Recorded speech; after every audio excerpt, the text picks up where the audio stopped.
진단 기준이라는 게 다 있습니다. 그냥 얼핏 보면은 다 맞는 것 같고 안 그런 사람도 없을 것 같고 나도 항상 그랬는데 라고 생각이 될 수 있지만 항상 그래서 진단 기준이 중요해요. 이런 과도한 불안과 걱정이 기간이 잠깐이 아니라 6개월 이상이에요. 몇 달도 아니고 6개월, 반년 이상 지속되는 거. 어떤 일을 하거나 학업을 하거나 또는 어떤 활동을 할 때 그것과 관련된 불안과 걱정이 반년 이상 지속, 굉장히 길게 지속된다. 이게 다 해당돼야 되는데 그 다음에 두 번째로 걱정과 불안을 조절을 잘 못하는 느낌을 받아요. 불안해도 어느 정도 조절이 되고 내가 추스릴 수 있으면 돼요. 이거 증상 다 있어도, 신체 증상 다 있고 운동성 긴장 다 있어도 내가 어느 정도 관리할 수 있으면 돼요. 운동을 하건 취미생활을 하건 쉬건 해서 내 나름대로 조절이 되면 그거는 질환이 아니에요. 근데 이걸 조절을 못 하겠어요. 예전에는 내가 이런 거 어느 정도 조절을 내 나름대로 했는데 어느 순간부터는 조절이 안 된다. 그럼 그 순간부터는 이제 범불안 장애가 이제 되는 거죠. 그 다음에 더 구체적인 기준이 여기 있습니다. 이 6가지 중에서 3가지 이상이 나타나야 돼요. 기억 보시면은 안절부절하고 뭔가 긴장되고 벼랑 끝에 선 느낌, 이런 느낌이 있고, 당연히 에너지가 거기 많이 쓰이기 때문에 피곤해집니다. 쫙 늘어지고 집중이 안 되고 뭔가 마음이 빈 느낌이 비어있는 느낌이 들어요. 공허함 이런 느낌이 아니라 뭔가 그냥 멍해지는 느낌, 비어있는 느낌, 쉽게 짜증이 나고, 당연하죠. 불안이라는 에너지를 처리하는데 많이 돌렸으니까 감정 조절이 또 안 되니까 짜증이 납니다. 그 다음에 근육 긴장, 운동성 긴장이라는 게 이제 근육 긴장과 관련이 되는 거고, 그 다음에 수면 장애, 잠이 처음에 안 오기도 하고 중간에 깊은 잠을 못 자면서 자꾸 깨기도 하고요. 그 다음에 잠은 자는데 자는 시간이 중요한 게 아니라 아무리 많이 자도 못 잔 느낌, 뭔가 부족한 느낌, 자도 피곤한 그 느낌, 이런 느낌이 다 해당이 돼요, 수면 장애.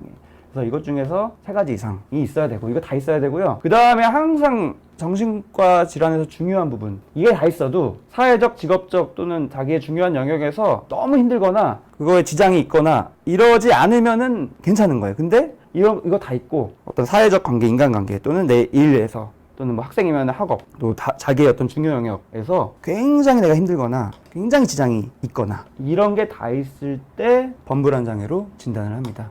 이거 이외에 조금 더 있는데 그건 제가 쓰진 않았어요. 왜냐면은 또 일반적인 거여서. 뭐냐면은 이게 뭐 약물을 잘못 먹어가지고 이게 다 생길 수가 있어요. 제가 임상에서 상담하면서 많이 경험하는 거, 뭘 먹어가지고 이런 것들이 생기면 범불안 장애가 아니에요. 예를 들면 흔한 게 뭐냐면요, 그래서 꼭 감별해야 되는데, 정말 요즘에 많이 보는 거 카페인 중독. 커피, 몇 년 전부터 커피를 굉장히 물처럼 마시는 그런 문화가 됐죠. 근데 분명히 사람마다 달라서 카페인에 예민한 사람이 있어요. 근데 하루에 3잔 이상 마셨을 때, 정확한 기준이 사람마다 다 다르지만 보통은 3잔 이상 마셨을 때 이런 것들이 확 나타나는 분들이 있어요. 꽤 많아요. 불안장애로 진료를 오시는 분들한테 꼭 물어봐요. 커피 몇 잔 먹냐? 커피도 종류마다 다른데 믹스커피 같은 거랑 어떤 추출한 아메리카노랑은 다르죠. 그 다음에 샷 추가한 거랑 또 다르고, 제 3잔이라는 거는 그 추출한 아메리카노 3잔, 샷 추가 안 한, 그거 한 잔은 믹스커피 2잔이랑 비슷해요. 아메리카노가 하루에 3잔 이상일 때 갑자기 불안이 확 올라가는 경우도 많고요. 3잔이 아니어도 어떤 사람은 1잔으로도 그게 되고, 어떤 사람은 2잔, 어떤 사람은 뭐 5잔, 6잔 먹어도 아무렇지 않은 사람도 있고, 그런 카페인 중독처럼 그거에 많이 의존돼서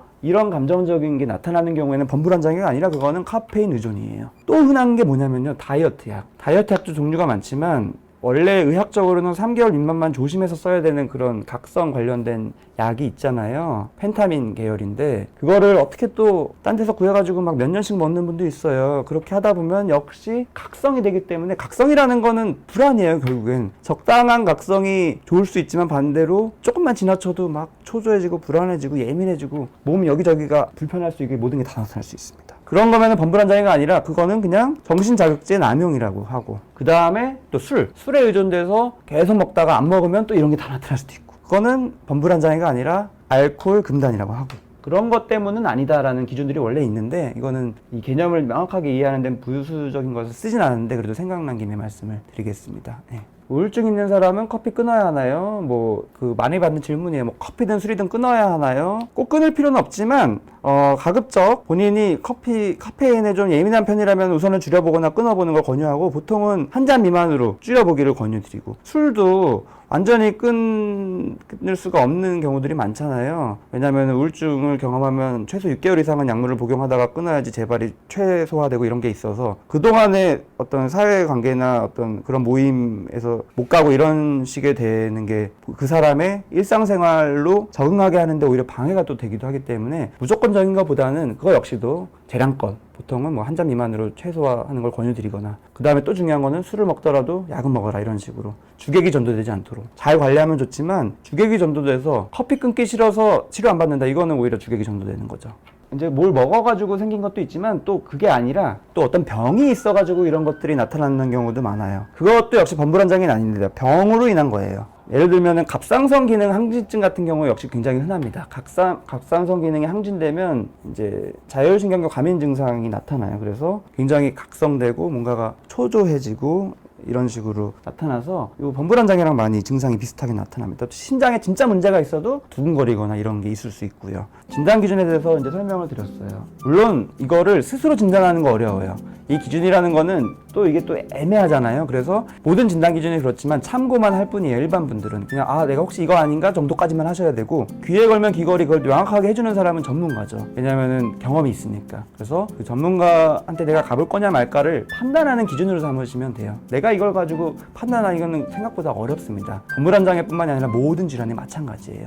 그럼에도 불구하고 강의를 드리는 이유는 모르는 것보단 그래도 아는 게 나니까.